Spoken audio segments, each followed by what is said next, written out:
The media landscape is shifting beneath our feet. MSNBC has finally pulled the plug on Joy Reid's show after years of plummeting ratings and divisive rhetoric. Reid, who built her career on calling political opponents racist Nazis and attacking white Americans while defending illegal immigrants, is now experiencing the consequences of alienating viewers. This isn't just about one host losing her job. It's a symptom of a larger reckoning in legacy media. Even NBC's Lester Holt is reportedly stepping down, signaling a major shakeup across the network as Americans increasingly reject divisive identity politics. Just as MSNBC finally cuts ties with Joy Reid for pushing harmful narratives, it's time to cut ties with something else that's been secretly harming you. A supposedly healthy food that's devastating your testosterone levels. Like Reid's divisive rhetoric that is slowly poisoning public discourse, this unexpected food is silently draining your energy and crushing your motivation. It's not what you expect, and that's what makes it so dangerous. While media networks are finally cleaning house of toxic personalities, you can clean up your hormonal health too. Visit sculptnation.com/NNN to discover this shocking testosterone killer. Just as Reid's departure marks a new era in media, this revelation will transform your vitality. Okay, so we had some wonderful news this morning. We can all celebrate now. She's gone. The Wicked Witch is gone. Good riddance. The racist Joy Reid crying while talking about being fired from MSNBC. My show had value, and that I'm sorry that what I was doing had value, and in the end, I'm sorry, I try not to cry on TV, and I say this is kind of like me on TV, so I apologize. And that it mattered. I see Karen is there, and she's been texting me as well. And so what I will just say is that in the end. Thank you. Where I land is that the moment of guilt that I felt, that I went hard on so many issues, whether it was the Black Lives Matter issues of a young baby or a mom or a dad that was killed, or when we opened up people's eyes to the fact that Asian Americans were being targeted and not just Black folks, or went hard for immigrants who've done nothing but come to this country like my parents did and try to make a life and defended them. Or whether we've talked about what the president is doing that is subversive to the Constitution, that is injurious to our liberty, defending books that people find inconvenient, that Nicole Hannah-Jones put into our spirit, that we need to understand 1619 as the real founding of this country, whether it's talking about any of these issues, and yes, whether it's talking about Gaza and the fact that we as the American people have a right to object, to little babies being bombed. And where I come down on that is I'm not sorry. I am not sorry that I stood up for those things, because those things are of God.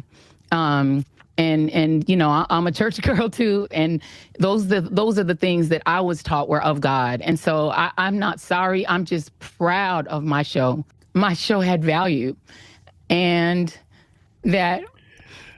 We're still not sure exactly what value she brought to the table, because it was nothing more than hateful and divisive rhetoric. So that's that chapter is closed now. Here's Ben Bergquam.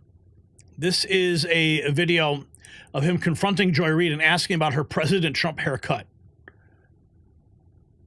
Appropriation haircut, right?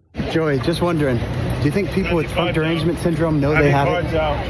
You're an idiot. And second question, did you steal Trump's haircut, or did he steal yours? Cultural appropriation haircut right there. She didn't like that too much. Joy Reid, everybody. Trump derangement syndrome, full swing.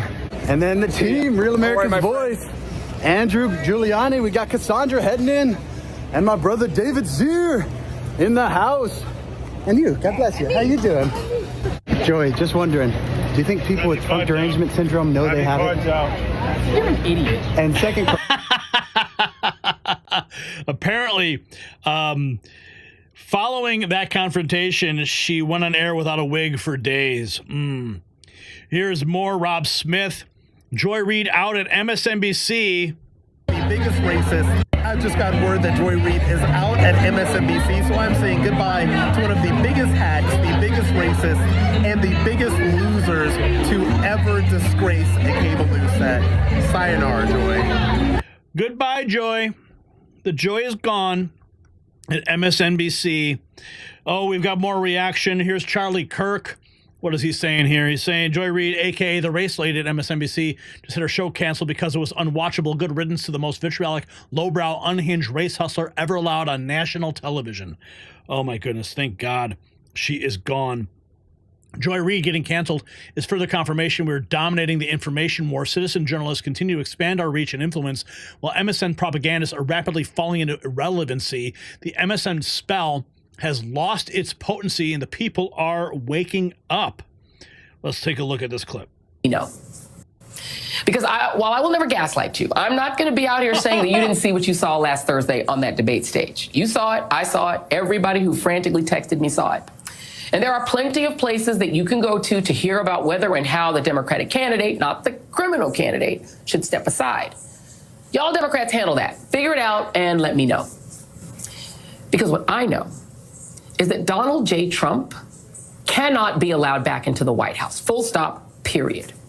Because Donald Trump is a dangerous, felonious wannabe autocrat who is vowing to release hundreds of violent insurrectionists from prison by pardoning them, to open internment camps on U.S. soil and round up millions of undocumented migrants to put there, and sick the Justice Department on his declared enemies. He has called for the execution of people he doesn't like, including former Joint Chiefs Chairman Mark Milley. He has admitted he wants to be a dictator, like his favorite dictators, Vladimir Putin, China's Xi Jinping, and the dictator of North Korea, Kim Jong-un. And please spare me the on day one bit. They all vow to be only a dictator on day one. Second, Project 2025 cannot be allowed to be implemented in the United States. It is straight up fascism, which would unleash the U.S. military on American citizens like an official death squad, turn the federal government into the equivalent of the Chinese parliament or the Russian Duma, where you have to take a personal oath to the official party and to the president to keep your job. It would unleash a national abortion ban, using federal agencies to end access to everything from contraceptives to IVF to books and more. It means turning this country... Okay, I've had enough of that one. We got more, though. Yeah, we ain't done yet. Here is Tommy Ratcliffe saying Joy Reid was fired, but that's not enough. Makes my blood boil when I hear her come on over my shoulder and I run to turn it off. And when I have the balls to listen to this disgusting racist, it hurts deeply inside that somebody that they allowed through Harvard, which used to be an amazing school at the turn of the century, I assure you, this woman could not get through Harvard if I were one of the professors there. Never in a million years could someone so hateful and racist ever pass a history test that I could give her fair and square. She has hurt me deeply every time I've heard her speak about her horrible lies about the Republicans and Donald Trump that has now all come out, and she's been fired. But I want more. I want her to suffer a little bit and go to prison, go to jail. She has not been a journalist. She's been an activist who has told lies and hurt people, made people commit suicide. And it hurts me to where I've gotten almost an ulcer over her, not even watching her, hardly ever. Just a little teeny bit. She's in there right now, so I can do this video to tell you how much she's hurt my tranquility and many people's tranquility over the horrible time that she's been allowed to speak this vile racist. And, you know, it's important to note that she brought up that 1619 is the official beginning and the founding of this country. Well, President Trump set the record straight a couple days ago at the Black History Month event. Let's listen.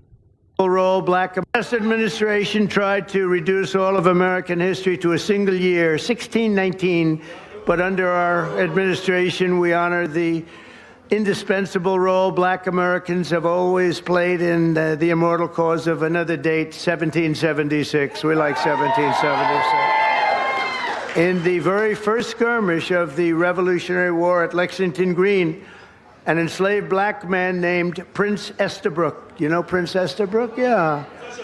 Answered history's call and fought as the Minutemen alongside the other patriots of the very small Massachusetts town. Couldn't protect itself, but they did a good job. Prince was wounded in the early morning battle, becoming not only the first African-American soldier to fight in the Revolution, but among the very first Americans to spill their blood. One of the first in the nation to spill blood in that very, very tough time. Soon Estabrook joined the Continental Army and ultimately won his own freedom along with that of his fellow Americans. His legacy will endure, and we're very proud to honor him today. It's a very important day in our country, and we honor. This administration tried. And just a side note, I was actually standing on the left side of the room with the press there. Yeah, what's up, man? Franchi in the press pool. Okay, we got more. Let's continue. We've got some more reaction from this. Oh, wait. Joy Reid's been fired. Turns out calling your political opponents racist Nazis every night for an hour doesn't get viewers. Oh, my goodness. I don't know how much I can endure this. Said all we can. We begin our final sprint, having arrived at that point in the election season where basically we on this side of the TV screen have said all we can. We've laid out. Well, guess who's on the other side of the TV screen now, Joy? The stakes in this crucial election, where one side stands for freedom while the other meets the textbook definition of fascism, namely a far-right dictatorial regime like Hitler's Germany or Franco's Spain or Mussolini's Italy, but also white-ruled South Africa before Mandela and the black majority took control, or Vladimir Putin's Russia, Viktor Orban's Hungary, or Nicolas Maduro in Venezuela today, that suppresses the rights of women and minorities, uses the military to execute the whims of a strongman dictator, and controls and suppresses the press, education, the arts, rewrites history. Oh my goodness, man! You know, I am gonna miss her though. I am gonna miss her because she did provide a good counterpoint, to everything we do here. Like when Brian Stelter lost his job and, Don Lemon lost his job and, all the folks at CNN, they really provided us a great counterpoint. So I guess we're just going to have to celebrate winning instead of pushing back against all these fools. Oh, here's the headline. Daily Mail, Joy Reid's MSNBC show is canceled as ratings plummet. Yeah, MSNBC has been, their ratings have been collapsing. And remember, there was talk about it actually being sold off. And that talk has kind of died down a little bit. There was talk of Elon Musk actually buying MSNBC. I wonder whatever happened to that conversation. Maybe it's time to revitalize it, bring it back to the surface, start talking about it again, and make it XNBC or whatever you want to call it, the new X network, and you could bring all your best X podcasters like yours truly onto that show, and we could have a lot more fun. But the truth is that cable news is dying. It really is. X, YouTube, these are the platforms where people are getting their news. They're not turning on cable TV anymore. It's an on-demand world. Search for what you are looking for, and you will find it. Not the spoon-fed narratives that we get on these television shows. Those days are over. And the audience, sadly, is getting older and older. And there are fewer and fewer people watching these shows. But you're coming to me, you're coming to others on these platforms, and you're getting the true unfiltered news. The stuff that we can harvest and present just on the X platform alone is so up to the minute.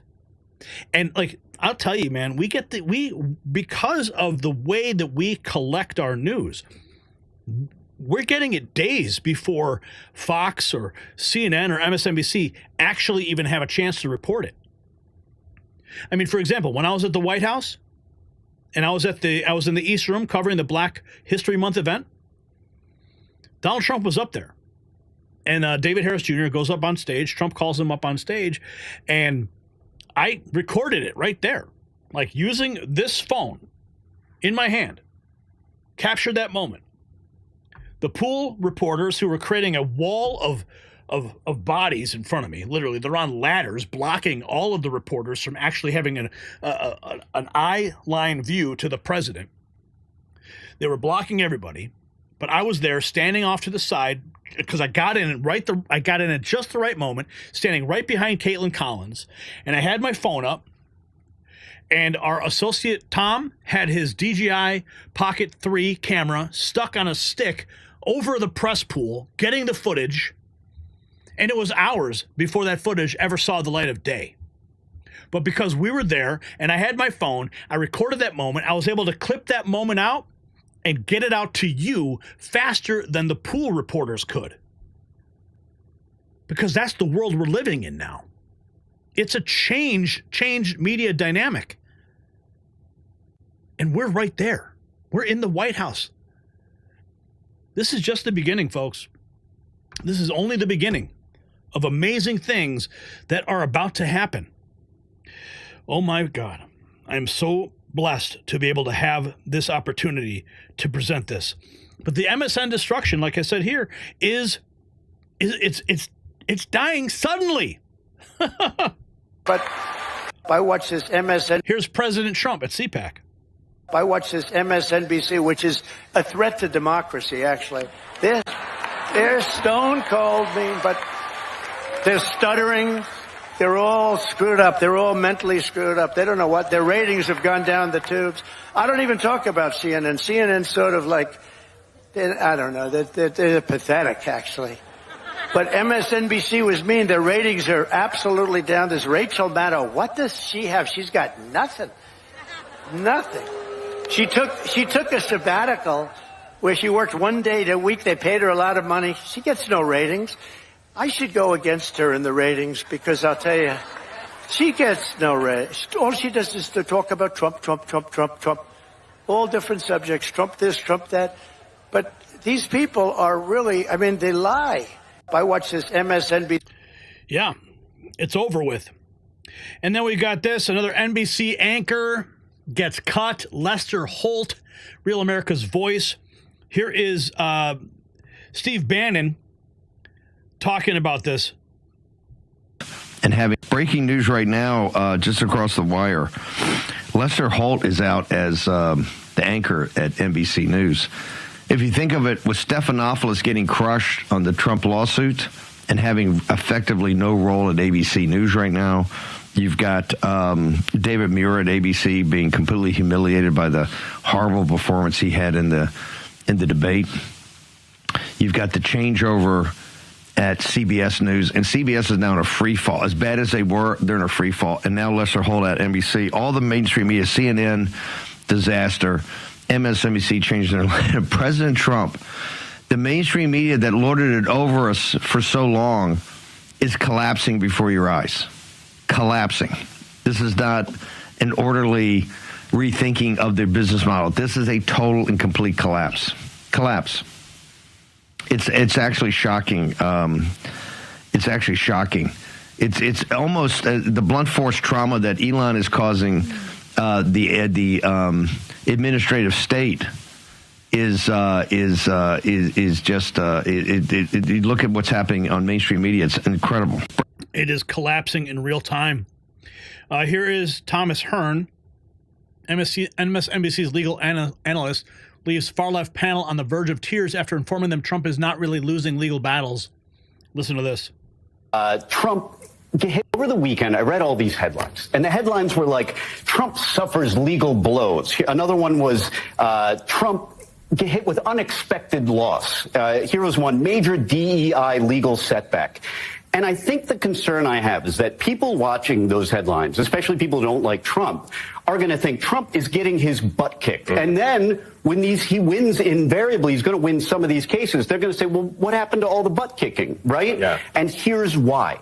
These are not major setbacks. First reason, we are at the stay stage. In other words, in almost all of these cases, the court is issuing a stay. That is a pause. By definition, it is not on the merits. Nobody's winning or losing on the merits. They're hitting the pause button until they can decide the case on the merits. And by the way, just like Danielle said, all of this is exhibition games or friendlies, as they say in soccer. Yeah. They don't count. They don't count until they get to the last court they get to, which in most cases, because they're of unique constitutional issues, is going to be the Supreme Court. So these are not blows to the Trump administration. I don't see them that way. The other thing, and again, Danielle brought this up, the Trump administration totally expects they're going to lose in court a lot. Do you know what it costs to do an executive order? A piece of paper and a Sharpie. That's it. And they can go right back to the drawing board.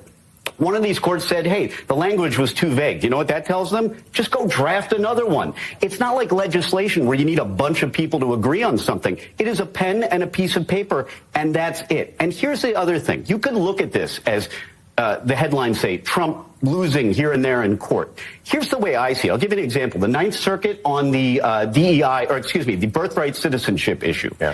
Yes, the Ninth Circuit just a couple days ago said, no, you don't get a stay. You can't ask us on an emergency basis to overcome the stay at the lower court level. But they were never going to win that. The odds of winning that emergency motion were very slim. The more important message I take away is that the Trump administration wasn't even willing to wait for the, a few weeks or months of a stay on this major piece of administration policy. They don't want to wait. They're going to fight at every single turn. And that means appealing absolutely everything with the knowledge that they're going to lose some of them because it costs them nothing. Executive orders are the easiest thing to issue. So as much as I came here and I thought, well, these headlines really don't tell the whole story, I wonder, Danielle, you might be with me on this to some degree because you made a lot of the points that I had to make. I do not see this as Trump losing over and over and over again. I think the more important, bigger story is that they're not going to stop.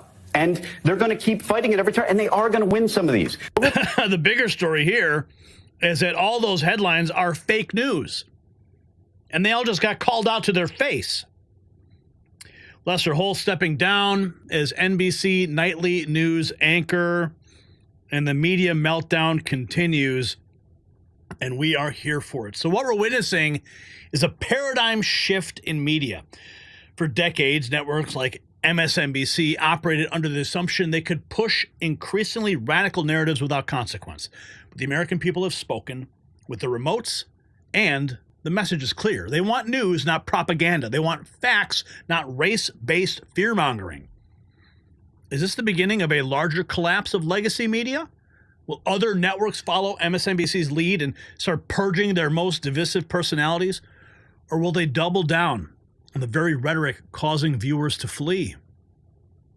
Share your predictions below. And don't forget to visit the Next News merch shop. It's linked down below, shop.nextnewsnetwork.com. Grab a hat, grab a shirt, MAG Avengers, check it out, and show the world you believe in the real news.